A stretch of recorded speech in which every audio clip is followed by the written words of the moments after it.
Welcome to the Spawn Chunks, episode number 22 for Monday, January 14th, 2019. My name, as you may have read in my icy grave, is Joel Duggan, and joining me as always is my friend Johnny, but you may know him better as the Survival Guide guy or Pixel Riffs. That's what's going to be written on. It's going to be written on my grave, the Survival Guide guy.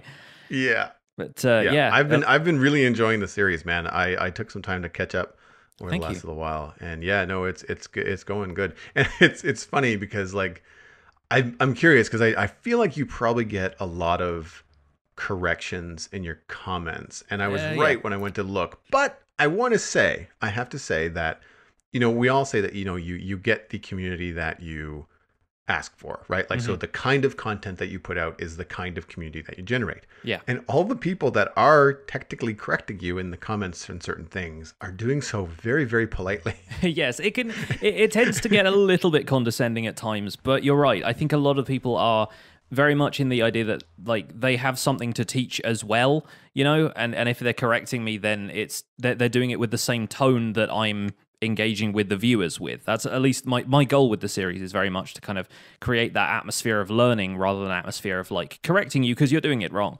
Yeah, exactly. It's the teaching mentality as opposed to the nerd push up the glasses mentality of yes, like, actually, yeah.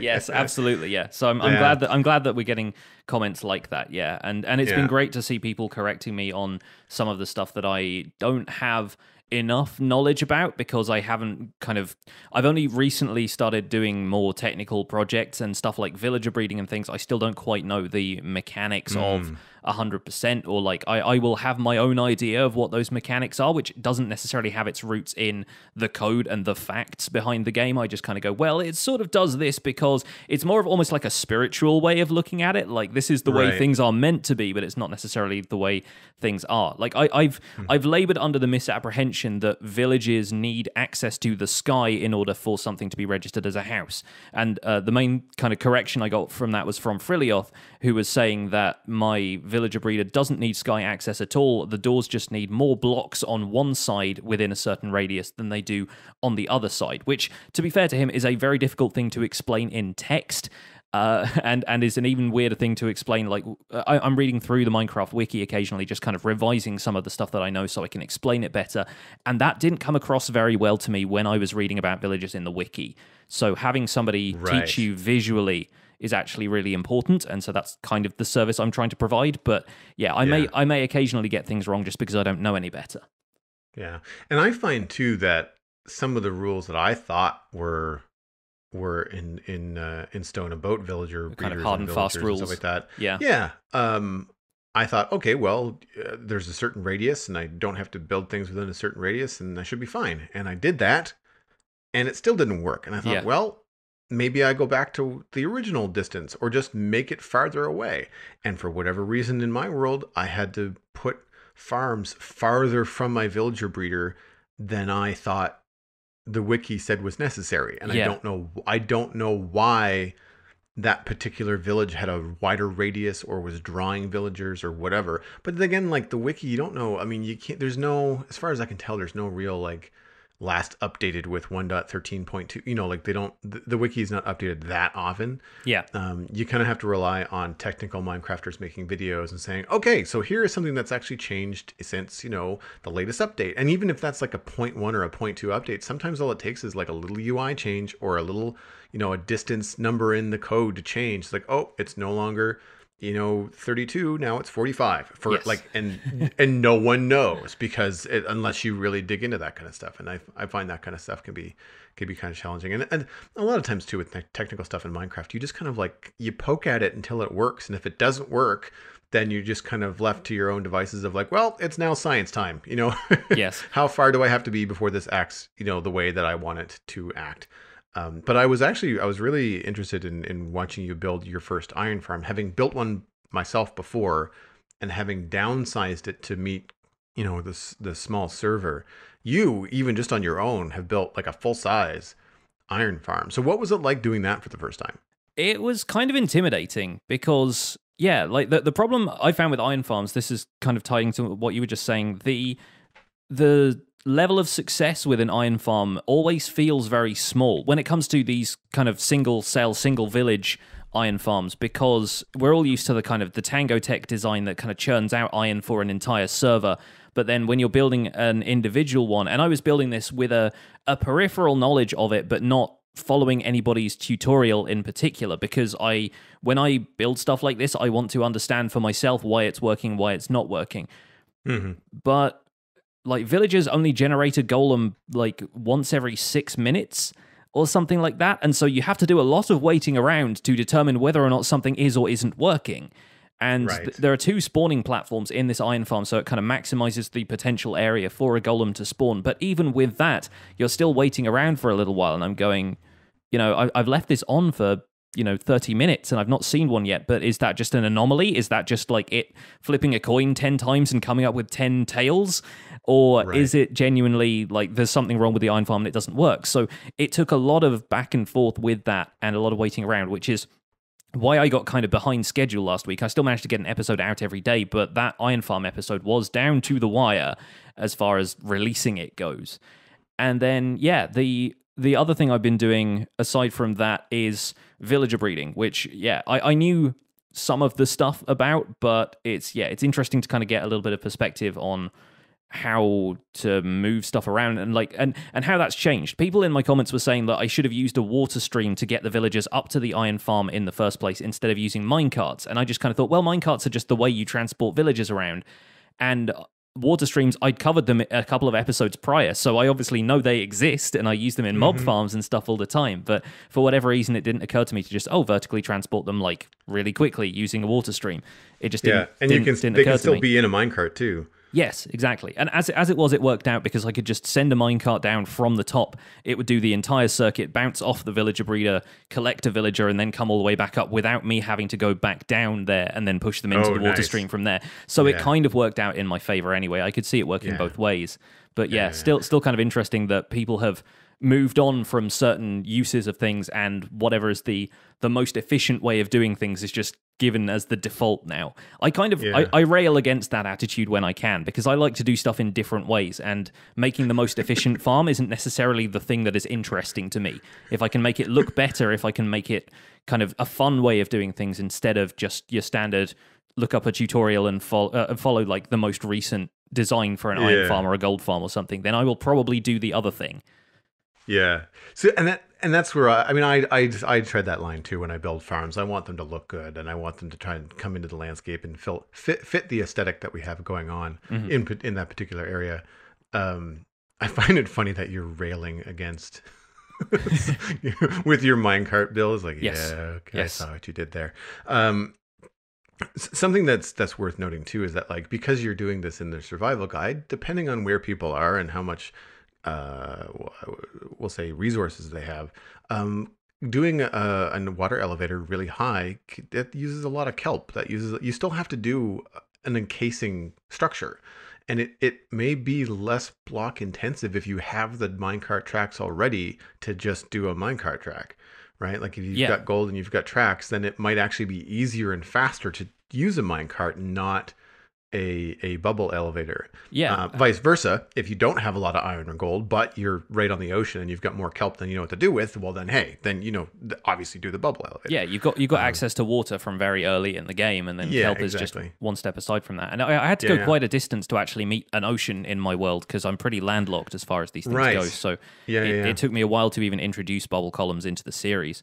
And so I'm curious, with your aim at aesthetics and wanting to make things look good, what was the choice to put the iron farm floating up in the air? It was mainly because I didn't want to take the villager breeder down, and in order to separate it from the villager breeder, it did have to be super high up. And I think I can do something good with it. Ultimately, like I'm like you, I don't like having something floating in the sky in an abnormal way. I think I can turn it into like either a hot air balloon or a floating island of its own or something like that. Somebody even in my comments suggested like turn that into like a fantasy style floating island, and I went, yeah, I could do that. It kind of depends on what I do with the killing mechanism for the iron golems after that, because currently that's on the ground on top of my mountain, so that the golems just fall into it and they get away from that spawnable space quickly. Right. And yeah, I don't know if I plan to change that or if I'll just like open up the bottom of this island and have them free fall into a pit of lava. I have a few ideas for how to get around that. Right. But yeah, right. I think in other circumstances, if I had a space reserved for it at spawn, which is where I want it to be built anyway, because apparently in single player worlds, the spawn chunks work exactly the same as they do on multiplayer servers, which is something, again, I had to look up because I wasn't certain, because with it being a server that's hosted 24/7, building something in the spawn chunks makes a lot more sense than it does on a single player world that you're only running when you log into it. Right. Yeah, but I wanted to build it at spawn, but then I've just covered the entirety of spawn in a wheat field, basically. So there wasn't really anywhere I could build it that it could be discreet or far enough away from all of the doors I've already placed down that it wouldn't be affected by that if it was at ground level. But you're talking about just like the spawn area, not the spawn chunks, right? Yeah, but the spawn chunks are actually, relatively speaking, quite small. I mean, it's like 8 by 8, right? Or 16 by 16? It's 16 by 16, so eight chunks in each direction. But that's really not terribly far. And if it has to be 64 blocks away from any doors, then that's already like heading towards the opposite side of the chunks. And I have plans for where I want to build stuff. So yeah, I don't know. It was a choice that I thought it was a compromise, but it's something I can make something good out of in the end of the day. Yeah, I think because I've mapped out the spawn chunks on the Citadel. And now everybody knows where we got the name for the show. But I think the caveat for us is that we didn't build in the spawn chunks. Yes. Like spawn and the spawn chunks are mostly empty. Right, yeah. And then all of our stuff, like the main meadows area, just happens to be like southwest of spawn chunks. So anything that we build in the spawn chunks, like the iron farm that we built in the spawn chunks, it's like 10 blocks above the ground. And I mean, it's held up by stilts. It's meant to look like that. It's meant to look a certain way, but we didn't have to build it way up in the air because there isn't anything nearby. Yeah. But you're right. Like, I mean, the spawn chunks would, I mean, there would be room, but if we had plunked our build like right in the middle of the spawn chunks, then yeah, you would run out of room fast. Yeah. The thing is, the way I've taught this series, the way I've been kind of approaching the mentality of it, is that I've got to teach new players how to do stuff. And when it comes to new players, building your house next to spawn is the most logical thing for you to do as a new player, because if you die and your bed is broken, you still turn up in front of your house. Whereas, people who've been playing Minecraft for a while know that it's probably a sensible thing to move 1,000 blocks away and reserve the spawn chunks for farms that you want on constantly. But that's not necessarily something that would be intuitive to a new player. And if I come out of the gate on episode 1 explaining, the first thing I'm going to do is travel 1,000 blocks away, that's not an intimidating task in the slightest for somebody who doesn't know how to defend themselves yet. So the first thing I did was cover like building a house, and like I'm so happy with that area now that I don't really want to change it all that much from the farm that it is right now. So no, it looks cool. I like. It's one of the reasons why I've never upgraded my log cabin on the Citadel. It's the first thing I built, and it's still functional. It's still great. It's still where my bed is. Like it works just fine. There's certain things in the game that you don't really need to change for the basic gameplay stuff. That's really cool. It's something I might consider doing for like an advanced Minecraft survival guide series in future, where it's like, now we know how to play the game. Here's how we would play the game over again, and this time make more intelligent decisions based on what we already know. Yeah. Yeah. And that's the kind of thing where you could do, you could move, 1,000 blocks away from your original starting zone and say like, okay, well, if this was New World, or like if we were starting from here, this is another approach, without having to lose all of our infrastructure. It's really, really a cool idea. As I said, I think everybody should check out the series, because I'm really enjoying it, especially because it's not you just finding a tutorial and then doing it, right? Like it's you looking up the information and doing it yourself, which is I think a good pattern for people to follow, especially new players, because you will learn so much more rather than just watching a 15-minute video and doing it because somebody else said to do it. Yeah. Like if you do it under your own understanding of the mechanics and things break, then you're like, okay, well, why did they break? And then once you figure that out, chances are you're going to remember that longer than if you had just realized, oh, I missed the tip that this person gave it, 5 minutes and 10 seconds into this video. That's why I screwed up. It's not because I didn't understand the game mechanic. It's because I missed something that they said in the video. Yes. And I've learned so much just about redstone that way. I think it's something that I would definitely do again if I was redoing this over again, is take redstone kind of as a step-by-step thing of learning it all myself and understanding that certain things are possible with it, and maybe kind of seeing offhand like people have set up auto-sorted storage before, and then going through the process of learning why certain things work the way they do, and how things like overflow protection works, and why you have to have all that filler material in your hoppers to make sure that things don't overflow and drain the circuits next to them, which I had to explain a couple of times to the Survival Guide audience because some people just didn't get it. And yeah, it's fun, that stuff, and I'm starting to gain a much better understanding of the game because of it. Oh yeah, for sure. And there's something to be said too for a certain level of automation. Like I still have a manual storage for most of the special blocks, but having bulk storage automated is just like it's one less thing that you have to do, and it frees you up to do more artistic and fun things in the game.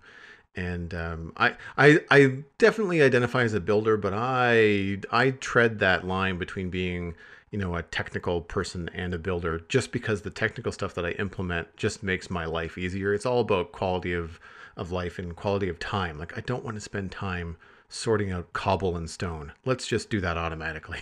Yes. let's make that as easy as possible.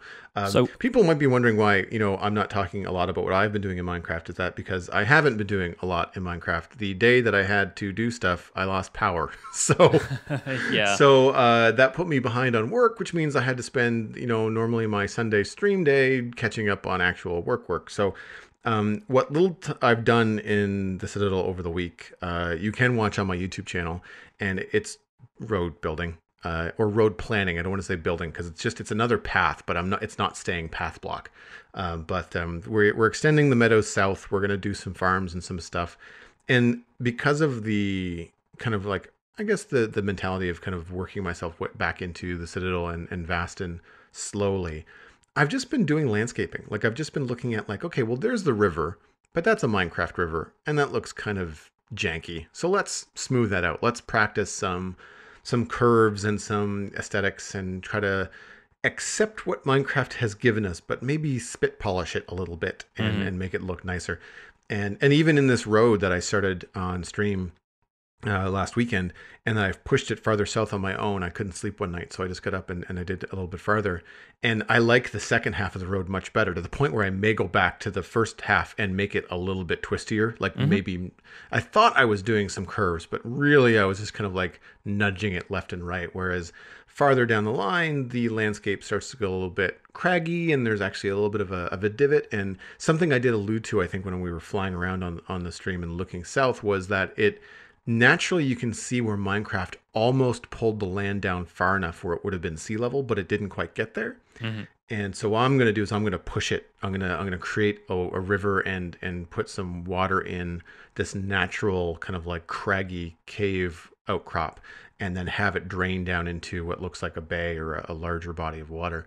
And it's going to add a lot, because then now my path goes right up along the edge of a river, doing some overhangs and stuff like that. Really like simple stuff, but it's been a lot of fun to kind of like just accept what the land has given me, but then look at some really messed up things that obviously are just, they look like video game, but they don't look like landscaping. It's like, okay, let's just get rid of that. But I like the way that this turns at a sharp corner here, or I like the fact that this giant craggy, hole in the ground is here. So let's do that. And what would happen if we filled that with water and work on things like that. So it's been fun. And beyond that, a lot of the Vastin stuff I've been doing was a lot of walking around and talking. And it's just because so much of Vastin has sprung up over the Christmas holiday, with most of the people that play there that have day jobs had time off. And so we're able to, hang out with family and do some extra time on Vastin. Some of the builds, man, nothing there is small and nothing there is straight. Like, it is eye-opening, and I'm partly doing landscaping because it's just like, I don't know if I have the Minecraft chops to do these angled walls and buildings yet. It's really tricky. People might notice that I'm trying some more challenging stuff on the Citadel on my own, and that's kind of to warm up my brain to like if I want to try and do like an angled gate or something, because I'm watching what Germsy Boy and Fix It, and I want to say it's Grumpy Owl, and I mean there's other people that I'm forgetting as well, because I actually don't know who's done what, so I don't want to give credit to somebody that's where it's somebody else's build, but like it is phenomenal. And before we move on, one of the coolest things that they added to the game is player activated ambient sound. Mm-hmm. So German Fix It figured out a way with a command block, when you walk through this new courtyard in the town, that as you approach it, the ambient noise of like a busy pub gets louder. Nice. Yes. And then as you leave the square, it fades out. Cool. And it is immersive. It's very, very slick. I don't know how they did it. He explained it briefly, but it's very, very cool. And of course, you can import whatever custom sounds you want. So one of the guys, Klautos, is building a crypt. So can you now imagine like just having like air moving and like spooky noises and like, something that's not a zombie or a spider, like having something growl or like, or when you're approaching the dragon cave, like having like something sound like it's moving, or like that kind of stuff just takes Minecraft to a level that you can't get with just the blocks. Like you can put as many different textures and as many different shaders as you want, but really having some cool sounds in the game for ambience. It's always something I've wanted to try and do, but the packs that I've found have never been great. They've always gone too far. Yeah, I tell you one way you can do a slightly spooky ambient sound in vanilla Minecraft with no additional command block trickery or new sound effects in the resource pack or anything whatsoever. This is actually a tip that my buddy Treeroot plays, who I don't think really does Minecraft stuff anymore. I think he quit to become like a semi-professional Rocket League player or something. But he did it. He did a Mega Tiger build ages ago. They used to love building a Mega Tigers on his server, and he did a kind of haunted house, and he put a guardian in the attic. And not an Elder Guardian, but a regular Guardian. And that kind of like eerie underwater like sound that they make when they're just chilling is perfect for a haunted house. So much so that I ended up using that as a trick in my one chunk haunted house. And I think I might even have put an Elder Guardian in there because they make a similar lower noise, but also because of the jump scare of the Elder Guardian face coming down and give you mining fatigue. Right. But that's actually a way that you can make those kind of spooky, like I don't know where that's coming from, ethereal kind of noises, as long as you keep the Guardian away from anywhere that it's going to see you and start to attack you. But that's I imagine it's going to be even better with like custom sound effects and so forth. But if you want to do that in vanilla, folks at home, then give that a try. If you can be bothered to get the the minecart set up and everything to move a Guardian from the temple to wherever you want this build to be, but they don't suffocate outside of water, which is something else I learned on Survival Guide. I don't know how I forgot this, but I expected them to be like squids and start like suffocating as soon as they were outside of the water. They just flap around a whole bunch, so you can move them in a minecart as far as you please. Yeah, I did know that from watching Tango and Impulse, because they move. I think it was their derp service or whatever it was in season 4. I can't remember what it was. But they were moving mobs around, and I think you have to rename them just to make sure they don't despawn. But once they're in a minecart, they're pretty solid. They do some crazy stuff.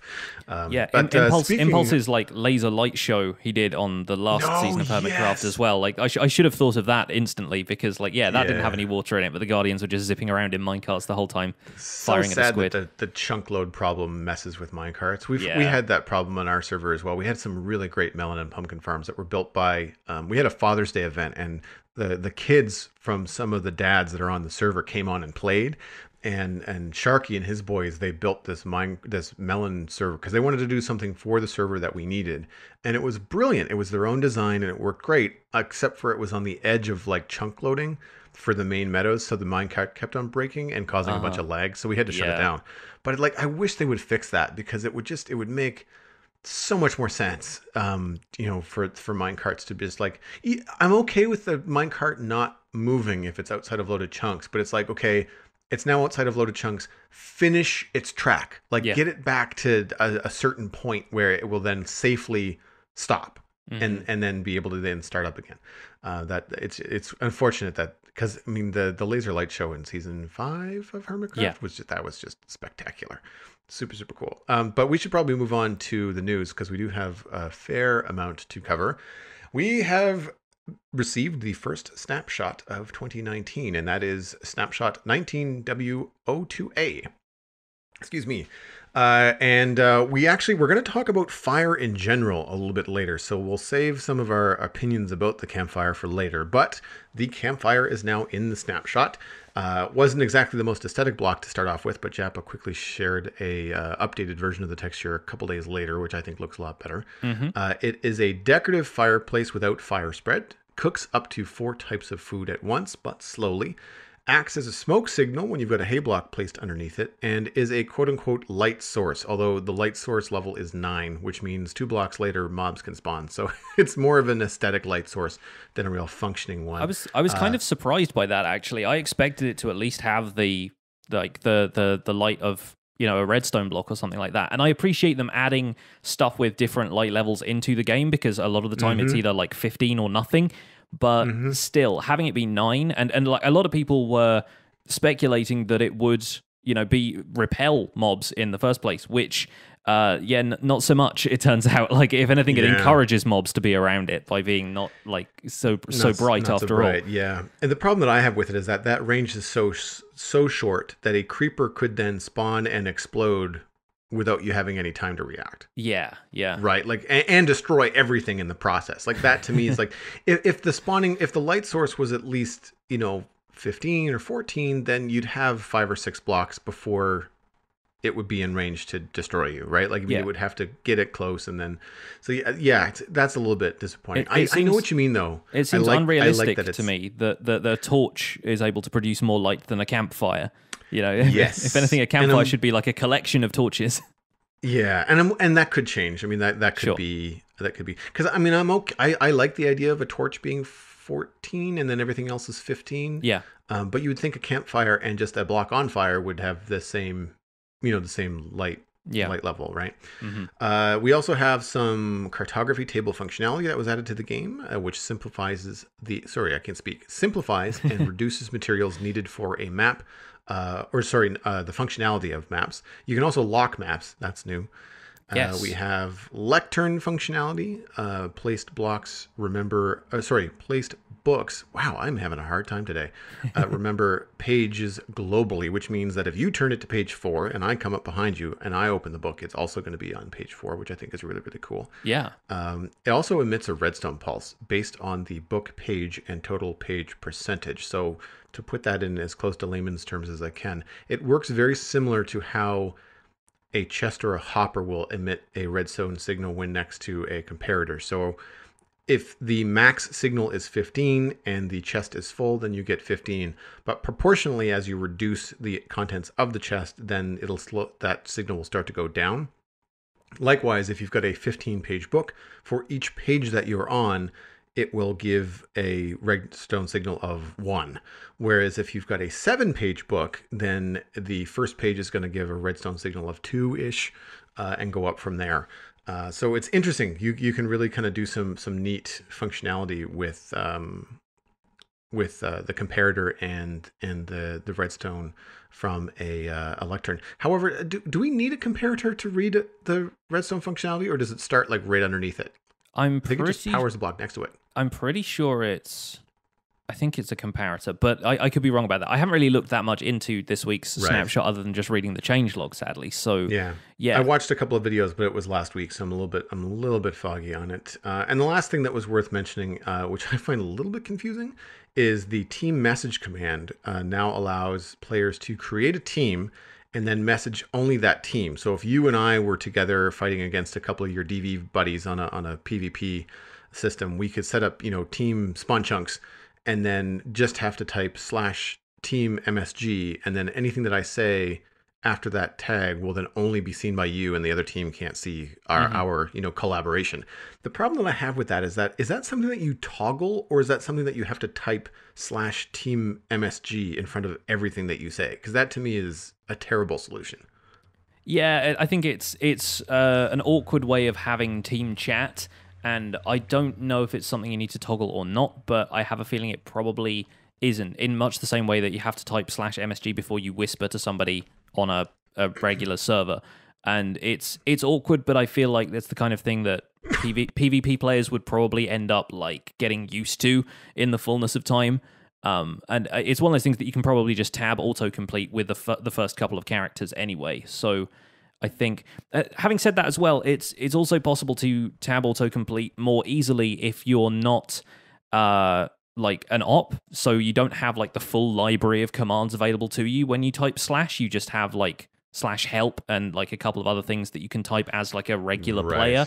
So it may be that, yeah, being able to tab autocomplete that is a lot easier for somebody who's not an op on a server and doesn't have all of the admin commands available to them. Right. It might be a bit more intuitive that way.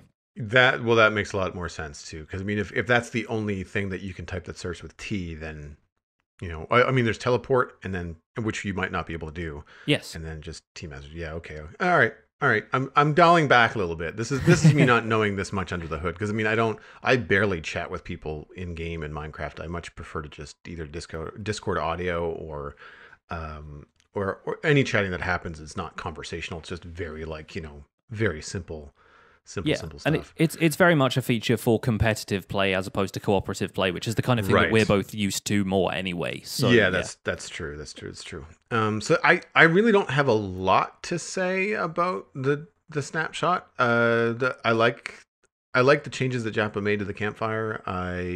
The cartography table makes sense. I'm going to rename all of my cartography tables to Map Simplifizer now. By the way, I think that's a great name for it. Yeah, it does kind of make it clearer what it does. It also reduces the cost dramatically, because previously to zoom a map out, you had to surround that map with 8 pieces of paper. Yes. And now you just need 1 piece of paper. Yeah, it's much the same as the loom, kind of reducing the amount of dye you need to put banners together, that kind of thing. Yeah. And I think the fact that you can now lock a map is really great for me, because I've lost track of the amount of times I've thought, it would be great to create some kind of big map art thing somewhere on a server, but then I think, well, no, somebody could just come along and write whatever they wanted all over it. Is the thing that, if you put together a large kind of map thing that you want to use, say, like, again, drawing another example from Hermitcraft recently, Grian and Doc M both created large map areas with like a void kind of space, or in Grian's case, I think he did a field of snow, and then wanted to have a completely white room, a kind of sensory deprivation room, using item frames on all of the walls and ceilings. But then somebody comes along and writes something on that, and it ruins the effect. With the cartography table, locking that, no longer a problem. I think that's perfect. Yeah, it allows you to create a bunch of really cool items in the game, or textures in the game that you could use for various things. So, like, if you wanted to draw a giant, frying pan and spatula hanging from the wall, you do that flat as pixel art somewhere in your world, and then you can essentially take a picture of it, quote unquote, lock the map, and then you're good. Like, and then remove it as well. Yeah, like you can just get rid of it after that, and the map stays as it is. I mean, it's a lot of work to get rid of, but yeah, you could potentially totally get rid of it. The only thing, of course, is that the map is going to, like, you're going to have to completely cover that map area, because otherwise the background is going to be blue or green or like whatever the other texture is. There's no transparency there.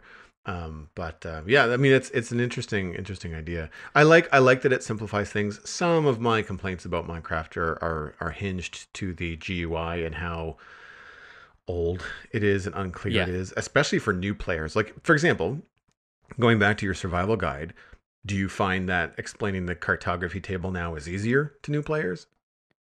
I think so. Yeah, I think it might be, and it certainly saves you kind of like puzzling through all of the stuff in the crafting table. I think knowing that a cartography table is available and then just being able to use that, it encourages like player exploration into stuff like that a little bit more. It makes that kind of crafting more intuitive than doing it in a crafting table is, in my opinion. Right. And anybody who has like a peripheral knowledge of how maps work will probably understand a cartography table a lot better. Right. But it also, and I think it also, like you said, points people in that direction rather than just having like do even like, I guess the book sort of says, oh, now you've got sugarcane and paper, you can also make maps. And people go, all right, well, what's a map and how can I make it? Sure, Whereas the cartography table, when that comes up, you're like, wait a second. Yeah. I can do more than just make maps. I can do other things with maps, so that it becomes a much more interesting tech tree to explore. Yeah, exactly. And I haven't gotten into banner crafting in the Minecraft Survival Guide yet, and I am tempted to not do any of it until the loom comes out, just because it's so much easier to demonstrate all of the patterns that you can make just by clicking through the loom interface than it is to craft them all in a crafting interface and say, okay, now memorize all 16 of these patterns, please. It just makes a lot more sense that way. I did a very simple pattern in a banner for curtains in the inn and a bridge, and I even just figuring that out, I was like, nope, I'm just going to go to a website that allows me to it was a web tool that allowed me to undo and try things and kind of like get to something where I liked it, and then all I had to do was just memorize the pattern and the order of it, and then do it once in the game and then reproduce it. Like, so having that the ability to do that in game keeps people Mojang, it keeps people in the game as opposed to then leaving, going and looking stuff up on the web and then coming back. Like, it feels more inclusive. It feels like more something that you should be able to do in Minecraft. I think the thing that I'm most excited for in the snapshot, while I do like the campfire, I actually am very curious about the lectern and how the redstone is going to affect I have different contraptions. I have a clarification about the lectern because I just looked it up on the wiki. I was curious. I was like, we have to sort this out now. Lecterns holding a book will emit a redstone pulse when a page is turned. So without the comparator, it will still activate redstone when you turn a page specifically. But that isn't I assume that is a single redstone pulse in much the same way an observer would generate it. So it'd be a redstone pulse of 15 signal strength, but then that's it. And it only does that once briefly, whereas a redstone comparator will record the book reading and send a signal depending on what page the player is currently on. So that's the point at which it gets into different signal strengths and so forth. And also, I've seen some really great combination locks using that already. Mm-hmm. Like, people have already kind of put 3 lecterns there. You have to turn the book to this page, and this page, and then it opens a door for you. And that's really great. Like, for not only for adventure maps, even just for like, builds of your own. If you want like a secret passageway somewhere, the equivalent of like Batman playing 3 notes on the piano and the bat poles emerge from the bookcase in the background, you can just do stuff like that. And this is great. Secret passages in all the libraries, please, as of 1.14. Yeah. I like the idea of reading through the story in some adventure map, and then when you get to page 12, it just drops you through a trapdoor. Or like an anvil falls on you or something. Yeah, it's just like, and this is where the adventure begins. Turn the page to what's going on. Yeah, exactly. Yeah, that'd be really, really cool. I like the idea too, because it is such a very quick interface to interact with. So rather than having to try and target like an item on an item frame and turn it like 8 times or turn it to the right position, flipping a book to page 9, if that's how you get into your base, is like super quick. Like it really is. It really is something I find interesting, especially because you can. I've seen the lectern in other builds be pushed into things so that it doesn't have to necessarily be a lectern sitting in the middle of nowhere. You can just kind of hide it behind stuff. And just like click on it between. With the new hitbox of stairs and stuff, like you could actually hide that in a little hole, right? And just kind of point at the black hole and click 6 times, and that's how you get into your base. Like there's some really, really fun stuff to play around with, and I'm looking forward to it. So a little bit of extra news, because there's more stuff to share than just the snapshot this week. I noticed this on the Reddit earlier, and it's going to link to the Minecraft creative lead, I think, for the Bedrock team, John Hendricks' Twitter. He posted a picture of the first look at shields on Bedrock Edition. So it seems like it's happening, and whether or not that's going to take into account the Bedrock kind of control scheme and stuff like that, then it has yet to be seen, because the touch interface is really the problem there for people who are using Minecraft on tablets or mobile phones. We're still not certain exactly how shields are going to be used, considering that's a right-click action on Java or Windows 10. If shields were on Windows 10, that'd be no problem. But you don't really have that functionality on a tap interface, so it's going to be interesting to see how they're implemented, but it seems like they are coming, and whether that means the entire kind of combat system from Java 1.9 and onwards is going to be arriving has yet to be seen. but we know that shields are kind of on the way. Aside from that, there was a little bit more news about the Minecraft movie, which we touched on, I think, in the very first episode of the show, and had, what was the guy's name? Rob McElhenney, the guy from Always Sunny in Philadelphia, attached at the time. He has since left the project because of scheduling differences, and a fella called Peter Sollett, or Peter Soleil, or so, I'm not quite sure how to pronounce his name, so apologies for that. But he is now attached to write and direct the Minecraft movie. There's a brief plot synopsis. It's about the Ender Dragon coming to the overworld and wreaking havoc, and a small band of adventurers have to go and, save the world. It seems like fairly standard fantasy stuff, still set within the world of Minecraft, but nothing incredibly groundbreaking, probably nothing quite as fantastical as stuff that happens in Minecraft story mode with kind of, somebody's made a wither out of command blocks and that kind of stuff. So, yeah, it might be a more traditional kind of fantasy story. This director has previously done sort of small, mid-range indie movie kind of things. He's known for Nick and Nora's Infinite Playlist and a couple of other movies like that. So check it out. Link to a Variety article will be in the show notes that will explain a little bit more about that. It's relatively short, but it just gives you a little bit of information about where the project is right now. Who knows if we will ever actually see a Minecraft movie at this stage? And yeah, it remains to be seen what the audience is for that. I always feel like video game movies are a little bit troubled simply because the whole idea of video games is that they're interactive experiences to an extent. But with things like Netflix's Black Mirror episode, that was kind of something that you could effectively point and click adventure your way through. Like, it's the boundaries are blurring a little bit. So I'm interested to see where this all goes in the long run. You can now even play Minecraft Story Mode on Netflix, by the way. I don't know if you've seen that or if it's. I had it bookmarked over the holidays. I didn't really get to it, but it's short. Like, it's only like 3-minute episodes or something like that. Yes, and it's the kind of thing that you can just click through and make decisions during a cutscene. If you've got, I think it's only available on like the Netflix app, so you have to have a controller to play it or something like that. Right. So I could probably do it on my PS4, but it might not work on like an Apple TV or something like that. So yeah.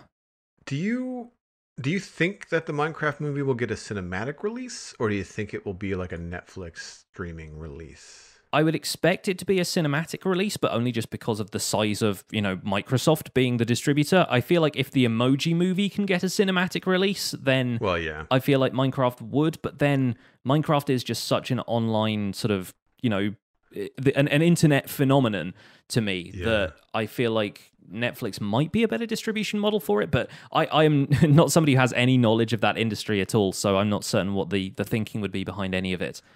I think the hard part with a Minecraft movie, there's enough content to have a decent story, and you can really just kind of use Minecraft as the world building and then put whatever story you want in it. But the aesthetic is so unique and so uniquely Minecraft that if you wanted to make it appealing as a film, I don't know. Like, for a good example would be the Angry Birds movie, which wasn't my favorite, but it wasn't abysmal. But it looked great. Yeah. Like it was the story not so good, but it looked fine because those cartoon birds translate to CG cartoon birds just fine. Yeah. Whereas I don't want to go watch a CG movie of blocks. Mm-hmm. Right? Yeah. Like it's not when you know what can be done in CG animation, it's really not there. It's the kind of thing that people have made, like animated music videos and little short things online of, and that's shareable YouTube content, and it's short form, and that feels like the right environment for Minecraft kind of 3D animation, and and it takes a little bit of artistic license with the world. It makes villagers a little bit more animated. It makes certain things a little bit more squishy, but. Yeah, I don't know how that's going to translate to the quote-unquote big screen. Still not 100% sure on that, which may even be why it's taking them so long to nail down the right writer, the right director, somebody who's got the vision for it to keep it faithful to Minecraft whilst also providing an experience that isn't just a machinima filmed in Minecraft. Well, I mean, and as an artist and someone that worked for years in animation, like one of the things that is the most expressive thing in a character animation are the hands. Yeah. In Minecraft, they don't have any. They don't have any. So like it's a little. They also don't have noses, which is also problematic. Unless the whole film centers around a witch, just so they can have expressive noses. Yeah, exactly right. So there's some things that I think are a little bit limiting. I'm surprised that like to this point with all of the different kinds of CG television that's out there that there hasn't been like a cell shaded Minecraft TV show. Oh, cell shading is an interesting point. Right? Like I'm thinking like, I mean, obviously Netflix is The Dragon Prince, which has a new release date, by the way. Like that is the extreme because that's really well done. But like you could do that same sort of look with a blocky kind of design in Minecraft and have it, you could push some boundaries and have it still look very much like a simple Minecraft idea. I don't know enough about what's happening to really voice it, but like I don't think that I'm also the target audience. That sure, yeah. You know, it's kids care less about this kind of thing, and then also adults that are non-animators also care even less about this sort of thing. Something I've come to accept is that I am an animation snob. Yes, I'm aware of it. I'm not apologizing, but it takes a lot to impress me when it comes to CG stuff, and some people do it right, and some people do it very, very wrong. But speaking of people, we should probably talk about some of the people that have written into the show. We've got some junk mail coming in. Yes, we have this one from Rick Lubkig Spill. Hope I've said your name right. This is regarding episode 21 and the discussion of MC Pittman's realistic biome generation. Starts off saying, "Hey guys, love the podcast. Would it be possible to mention Open Terrain Generator, the Minecraft mod that MC Pittman uses to change the terrain? This world and biome bundle are presets or configurations for the Open Terrain Generator mod. The presets configure the terrain and Open Terrain Generator does the actual terrain generation. OTG started in 2010 as the Biome Terrain mod and has had several developers and a number of community contributors over the years. Current developer PG85 picked up the mod in early 2016 and added the features that make this new world possible. The cool thing is that anyone can make a preset for OTG. Of course, MC Pittman is the Grand Master with Biome Bundle and this new amazing world that he showcased on Reddit that we mentioned last week. Thanks to the work of MC Pittman, we hope to see many more presets and preset creators in the future. A big grats to MC Pittman from Team OTG." So, for a start, it's great to have some clarification on this from somebody on the inside. I get the idea that this person has written in as someone who's part of the Open Terrain Generator team, or at least the contributors to it. And I knew Biome Bundle used OTG as a base, but I've always thought of it as kind of a mod in its own right rather than a config file for OTG. So it's really good to have some clarification on this. Yeah, and this was actually a comment on our Patreon post for episode 21, and I really appreciate how quickly it came in. It was like almost immediately after we posted, and it's worth noting that MC Pittman tags and links to OTG in like the first comment on his Reddit thread. Oh yeah.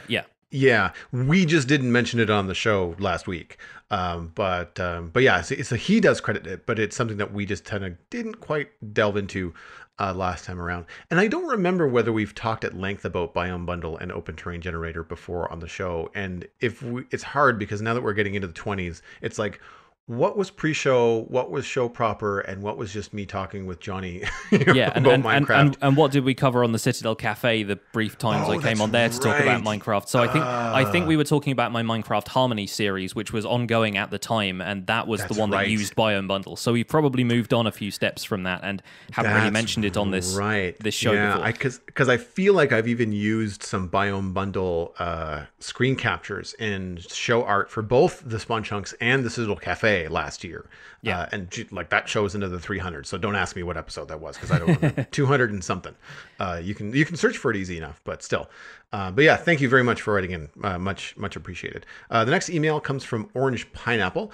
"Hey Joel and Pixel Riffs, I found your show recently when asking a member of my SMP if they knew of any good Minecraft podcasts, and I haven't turned back since." Well, big shout out to your friend on the SMP. Thanks for the recommendation. He poked you in the arm. He did it. Exactly. He followed the instructions. Yeah, he's an arm poker. I love it. Well done. In Minecraft, the main things I do are landscaping and terraforming. The stuff Scar does, but not as well. The other day, I was making a deadland area made of dead coral, coarse dirt, podzol, and path block. It was fun, but the time making something with a lot of block variation takes a heck of a lot of time. I was also looking through some 1.12.2 mods and found one in one of the mods, Quark, that I came across, and it's called Trowel. When crafting, it would randomly place blocks in your hotbar, and now it's one of the things I crave in vanilla Minecraft. So it sounds like this mod automatically switches the block that you're placing without you having to actually switch it yourself. So it allows you to create kind of like a random pattern. Exactly, it's a randomizer. Yeah. Right, okay. So I thought I would ask you two if there was anything you remember from modded Minecraft that you think would help the vanilla experience. Love the podcast. It's great fun to listen when doing long projects. Keep up the great work. Well, thanks for writing in, Orange Pineapple. Fantastic name, by the way. Yeah, and first of all, please send us a screenshot of this Deadlands area, because like that combination sounds like a lot of fun. Dead coral and coarse dirt and everything. Like, send us a screenshot. Follow up on this. I would really love to see that. Absolutely. You can send it to us in email or tweet us at the Spawn Chunks on Twitter, and we'll share it with folks. For me, I kind of look at this as in modded as like a couple ways. There's gameplay stuff, there's aesthetic stuff, and then there's kind of like a mix. So this is not likely, if not never going to happen. I would love an upgrade to the tools to mine faster, like the 3x3 hammer that you can get in modded. Like that to me would just take a lot of the grind out of the game and make things a little bit easier for people that still like survival but don't have all the time in the world.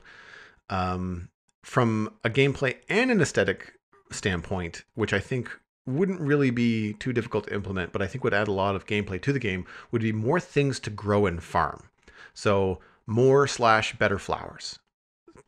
Sunflower fields, like flowers that don't randomly place on a block somewhere, like things that you can control a little bit better. Having different kinds of too tall flowers, grapevines. I know we're getting berry bushes soon. That's cool. But like that's one thing. You know, what about more crops? What about corn, cotton, fruit?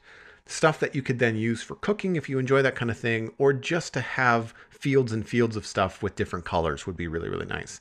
And then from a purely aesthetic, immersive standpoint, for me, it's always about the immersion, and I would say bear, deer, moose, goat, actual chickens that look like chickens and roosters, as opposed to the weird duck-like chickens that we have now. Just, I feel like more animals in the game running around as you're running around would be better. They don't necessarily have to be something that I either want to kill or fight, but having a squirrel scurry by would be really immersive.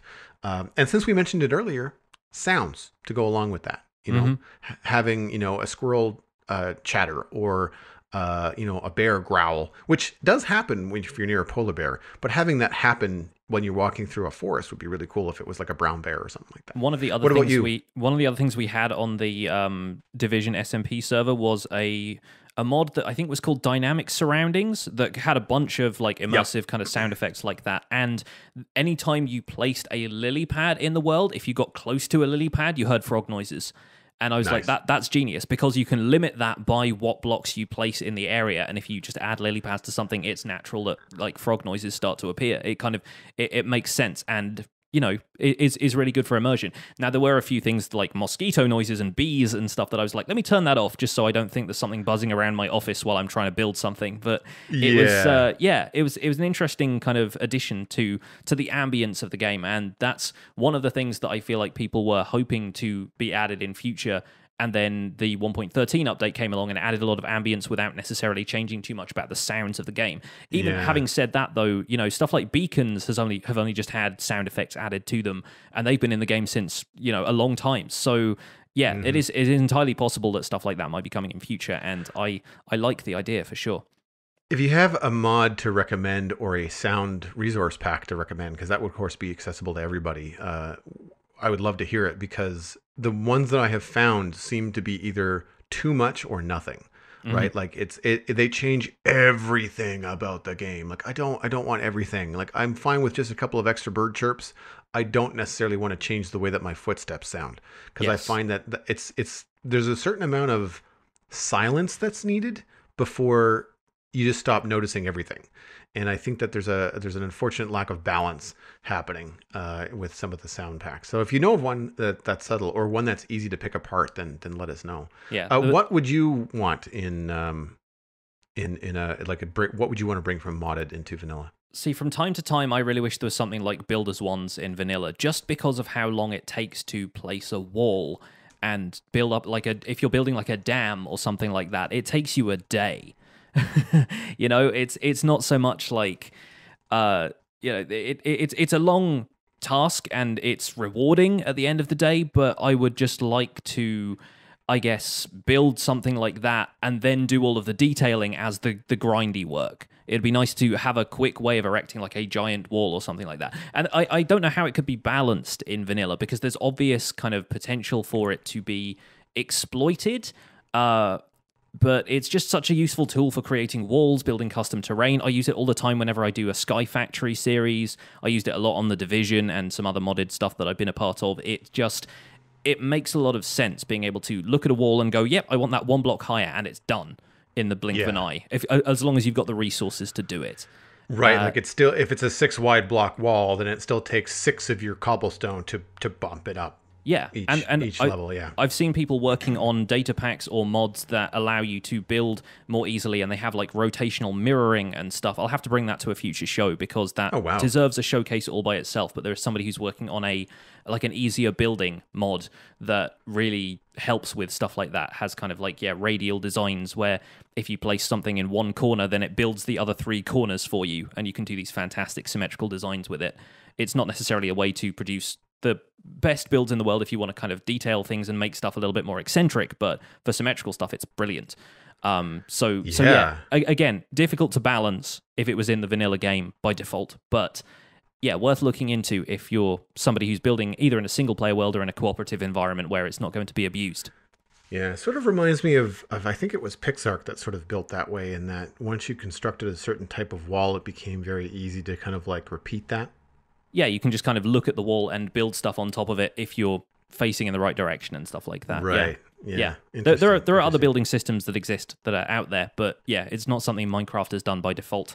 And I feel like part of the challenge of the game is in that stuff, but also it's one of those things that becomes an obstacle the further in you get. The more stuff you just want to I just want to knock out a build in an afternoon, and it's just impossible for me to do that if the build is like 95% of it is just building 80 block high walls. Just can't do it. Yeah.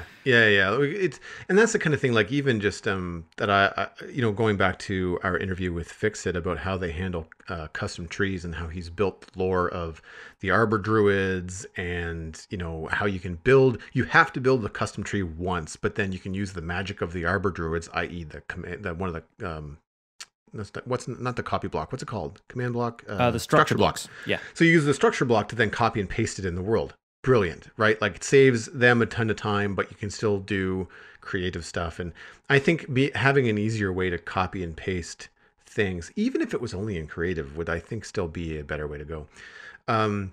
We were going to spend the show topic today talking about fire, but we're running a little bit shy on time. So instead, I think we're going to focus on the campfire specifically, especially because we had an email from Harry asking us specifically what our thoughts were about the new campfire and some of the smoke particle textures and stuff like that. So I feel like I've been chatting a lot this episode. So Johnny, what are your thoughts on the new campfire for 1.14? First of all, I blame the snapshot for taking us over time here, because we always get really deep into the snapshot stuff when we don't expect to.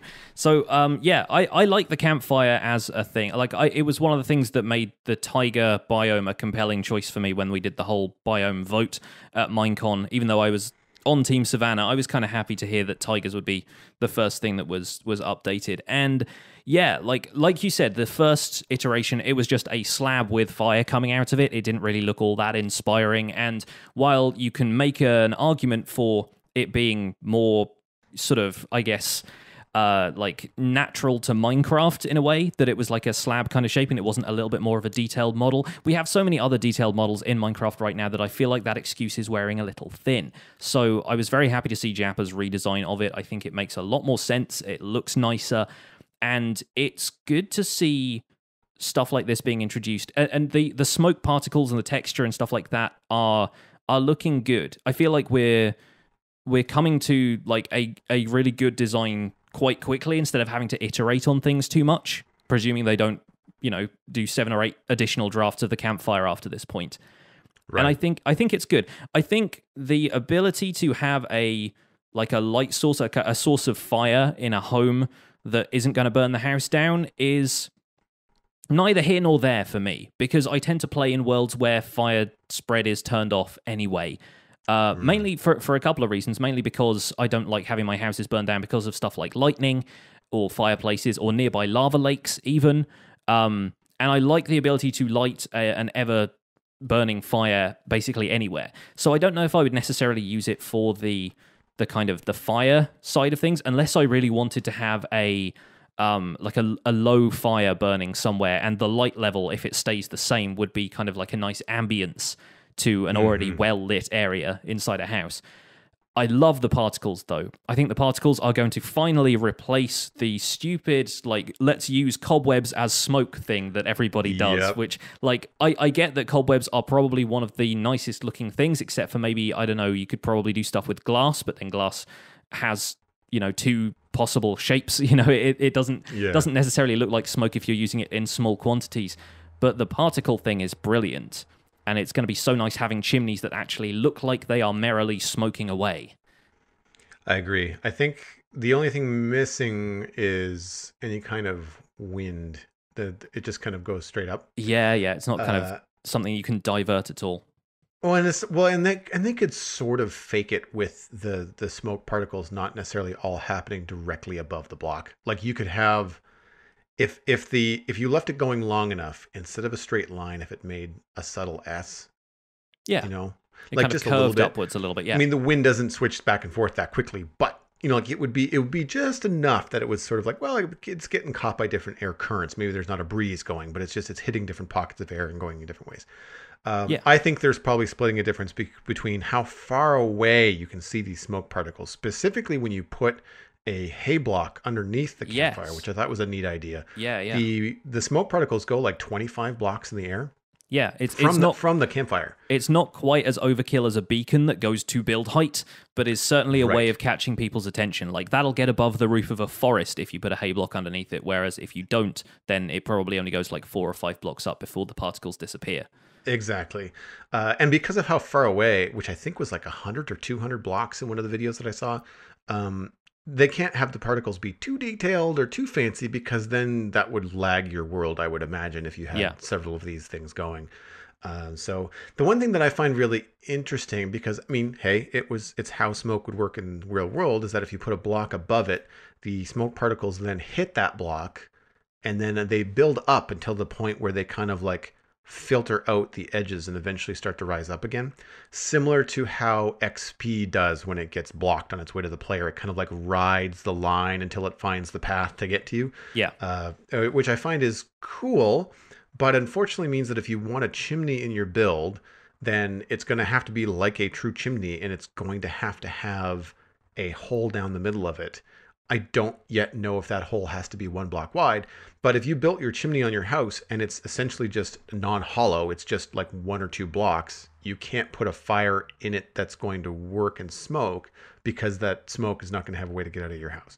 I think you can put like a cross-section block, like a glass pane or an iron bar over the top of it, and the particles will still get through that, I believe. Right, but if there's a block above that, then they still have to get out. Like you still have to, if you want to encase your chimney and not have it be visible, then you still have to have the like a block wide gap. So essentially, your chimney has got to be like 2 by 3 or 3 by 3 with a fireplace in the middle of it or a campfire in the middle of it to get the smoke to go all the way up the way that you're thinking. Which again. Not bad. I'm just saying it's a different way to think about chimneys. Yeah, if you want them to function.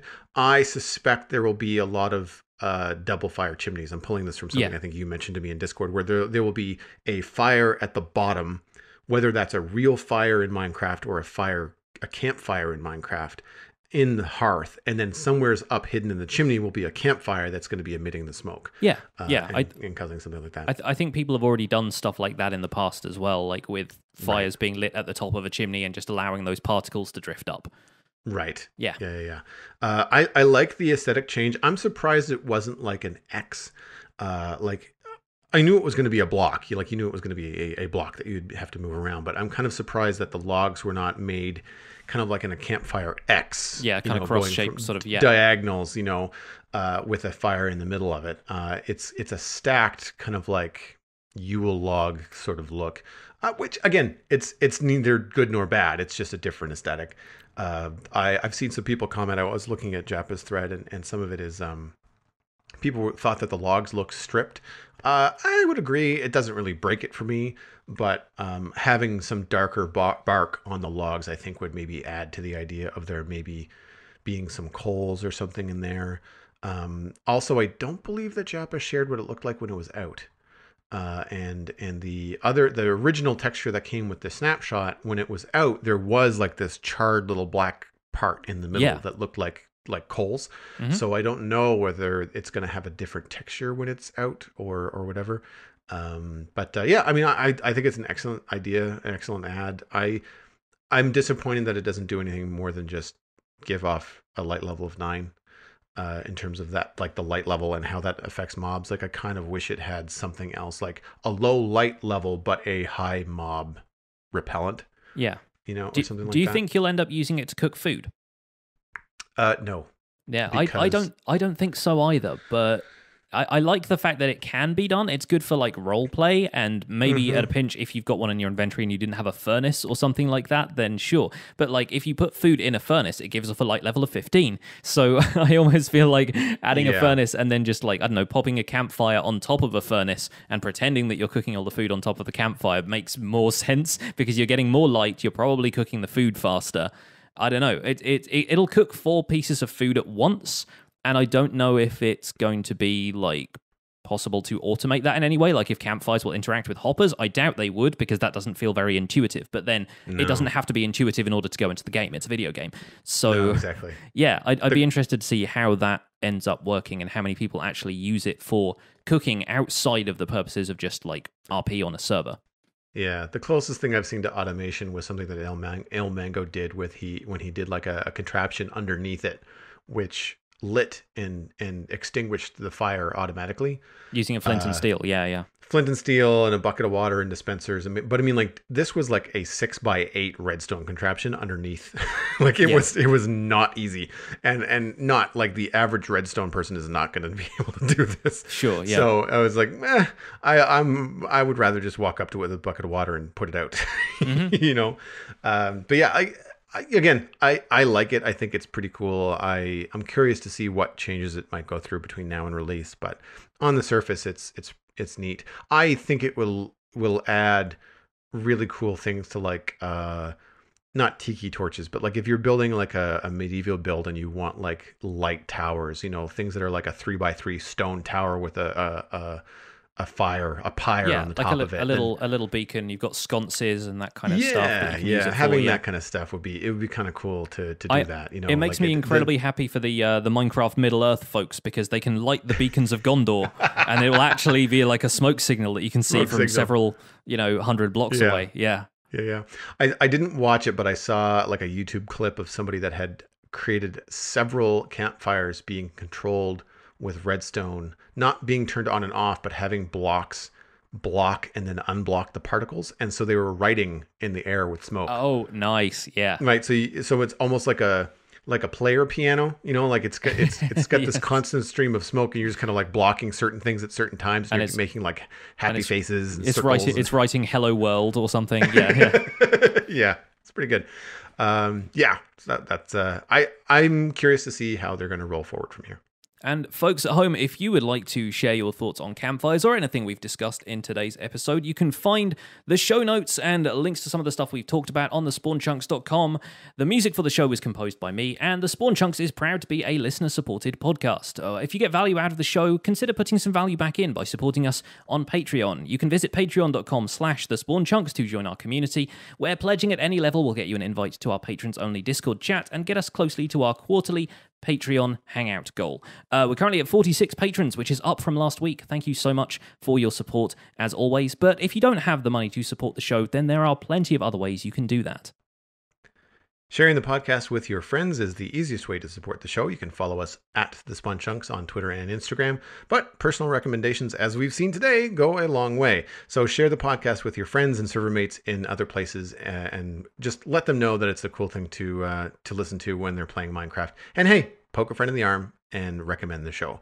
You can email the show at thespawnchunks@gmail.com. And I have a question for everybody this week. When we have snapshot releases and it does dominate the show, is that cool? Do you want to hear all about the snapshot, or do you want us to glaze over things quickly and get into a different show topic? Let us know what you think at thespawnchunks@gmail.com. You can find the Spawn Chunks on your favorite podcast app. That includes iTunes, Android, Stitcher, and Spotify. The RSS feed is linked on thespawnchunks.com, and the patron-only RSS feed is linked on the Patreon page, and that is the only place where you can listen to the render distance. My name is Pixel and you can find most of what I do at youtube.com/pixelriffs, where I attempt to make sense of this crazy and wonderful game in a series called the Minecraft Survival Guide. I'm also the voice for the unofficial Hermitcraft recap, which you can find through a quick YouTube search, and I stream 3 days a week on Twitch, where I play a variety of other games. Aside from that, I'm at Pixelriffs on both Twitter and Instagram. Joel, where can people find you online? Everything I am doing online, including my illustration and design portfolio, is available at joelduggan.com. If you're interested in hiring me, then just drop me a line. I am available right now, so let me know. If you like this show, you may also like Comics Coast to Coast, where I interview comic creators, illustrators, and animators, as well as the Citadel Cafe, where I talk about sci-fi and geeky entertainment. Speaking of cartoons, earlier in the show, we reviewed Three Below last week with my friend Stephen Sharkey Schwennard. He's a member of the Citadel server, and we had a blast talking about Three Below. It's a new animated series from DreamWorks. Super fun. Right now, I'm going to point you towards Twitch. It is my name, Joel Duggan, on Twitch. I do Minecraft streams. I do art streams, hoping to do more of those. So go follow me there. And if you are an artist specifically, let me know the kinds of things that you'd like me to do on stream. Thanks for visiting the Spawn Chunks. The world outside is infinite. We're going to need a map simplifier.